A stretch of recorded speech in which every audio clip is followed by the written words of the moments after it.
ఈ జగత్లో గొప్పది, పవిత్రమైనది, శక్తివంతమైనది ఏదైనా కనిపిస్తే అందులో కృష్ణ మహిమ ఉంటాది అని మీకు తెలుసా? భగవద్గీత అధ్యాయం 10 శ్లోకం 19 నుండి 31 వరకు కృష్ణ అర్జునునికి ఒక గొప్ప రహస్యం చెప్తున్నాడు. అర్జున, నా మహిమలు అనంతం, కాని వాటిలో కొన్ని ముఖ్యమైనవి నీకు చెప్తాను. ప్రతి జీవి హృదయంలో ఉన్న ఆత్మ నేనే. జీవితానికి మొదటి నేనే, మధ్య నేనే, చివరి కూడా నేనే. ప్రకాశంలో సూర్యరూపంలో నేను కనిపిస్తా.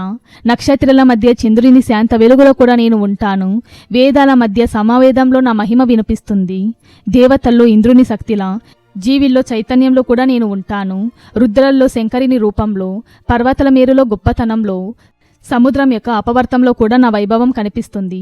మహర్షుల్లో భృగుల్లా, ఓంకారంలో, జపంలో, హిమాలయలో కూడా నేను ఉంటాను. వృక్షంలో అశ్వత్లాగా, దేవఋషుల్లో నారదమునిలాగా, మనుషుల్లో రాజులాగా, మృగంలో సింహంలాగా, నదుల్లో గంగాలా కూడా నా మహిమ ప్రతిబింబిస్తుంది. ఇలా కృష్ణ అర్జునునికి ఒక గొప్ప నిజం తెలియచేశాడు. ఈ జగత్లో ఏదైనా గొప్పది కనిపిస్తే అది భగవంతుని దివ్య మహిమ యొక్క చిన్న ప్రతిబింబం.